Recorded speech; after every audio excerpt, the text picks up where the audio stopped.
নমস্কার বন্ধুরা, রূপাস কিচেনে সবাইকে স্বাগতম।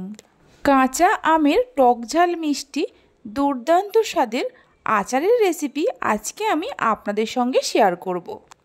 এইভাবে বানিয়ে রোদে দেওয়ার ঝামেলা ছাড়াই সারা বছর জুড়ে সংরক্ষণ করে রাখতে পারবেন। আশা করি রেসিপিটি ভালো লাগবে। তাহলে চলুন রেসিপিটি দেখে নেওয়া যাক। এখানে আমি 1 কেজি আম নিয়ে ধুয়ে খোসা ছাড়িয়ে নিয়েছি। এবার আমগুলোকে একটা গ্রেটারের সাহায্যে গ্রেট করে নেব। আমগুলো যখন গ্রেট করবেন এইভাবে ওপর দিক থেকে নিয়ে নিচের দিকে এইভাবে টেনে টেনে গ্রেট করবেন। দেখবেন আমগুলো লম্বা লম্বা হয়ে গ্রেট হবে।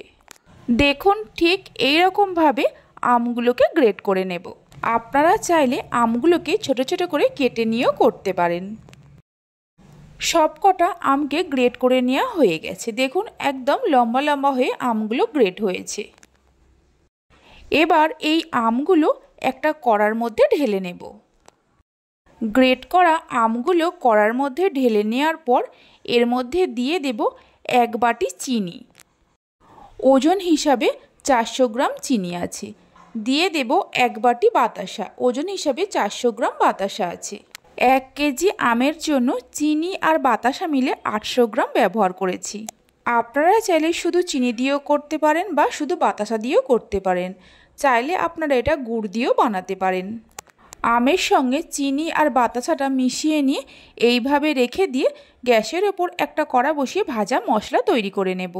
কড়ার মধ্যে দিয়ে দেব একটা গোটা শুকনো লঙ্কা, 1 টুকরো দারচিনি, 4টে এলাচ, 1 চামচ পাঁচফোড়ন।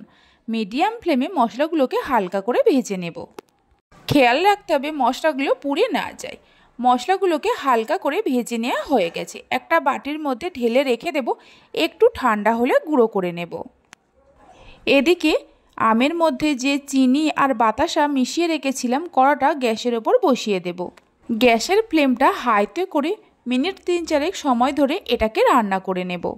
মিনিট 3-4 সময় ধরে জাল দিয়ে নিলেই দেখবেন চিনি আর বাতাসাগুলো মেল্ট হয়ে গেছে।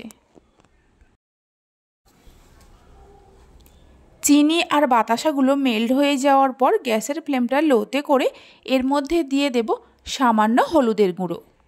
দিয়ে দেব স্বাদ মতো লবণ আর 1 চামচ কাশ্মীরি লঙ্কার গুঁড়ো। সব কিছুকে মিশিয়ে নিয়ে গ্যাসের ফ্লেমটা মিডিয়ামে করে আরও মিনিট 4-5 সময় ধরে জাল দিয়ে নেব। এই টকঝাল মিষ্টি আমের আচারটা অল্প সময়ের মধ্যে বানিয়ে নিয়ে সারা বছর জুড়ে সংরক্ষণ করে রাখতে পারেন। মিনিট 4-5 জাল দিয়ে নেওয়ার পর দেখুন আমের এই আচারটা কত সুন্দর হয়েছে। এর থেকে আর বেশি ঘন করব না, কারণ ঠান্ডা হয়ে যাওয়ার পর আরও একটু ঘন হয়ে যাবে। সব শেষে এর মধ্যে দিয়ে দেব যে মশলাটা প্রথমে ভেজে রেখেছিলাম গুঁড়ো করে পুরোটাই দিয়ে দেব। দিয়ে দেব 3 চামচ ভিনিগার। ভিনিগার যদি না থাকে তাহলে পাতিলেবুর রসও ব্যবহার করতে পারেন। ভিনিগার আর ভাজা মশলাটা ভালো করে মিশিয়ে নিয়ে গ্যাসের ফ্লেমটা বন্ধ করে দেব। দেখুন আচারটা কতটা লোভনীয় হয়েছে। এই আচারটা ঠান্ডা করে নিয়ে যে কোনো এয়ারটাইট কন্টেনারের মধ্যে রেখে অনেক দিন সংরক্ষণ করে রাখতে পারবেন। এইভাবে একবার টকঝাল মিষ্টি আমের আচারের রেসিপিটি বাড়িতে বানিয়ে দেখতে পারেন। বাড়িতে বানালে খেয়ে আপনাদের কেমন লাগলো কমেন্ট বক্সে জানাতে ভুলবেন না।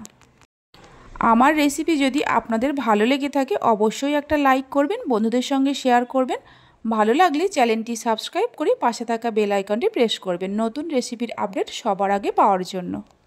তাহলে চলুন ভিডিওটা আমি এখানেই শেষ করছি। আপনারা সবাই ভালো থাকবেন, সুস্থ থাকবেন। ধন্যবাদ।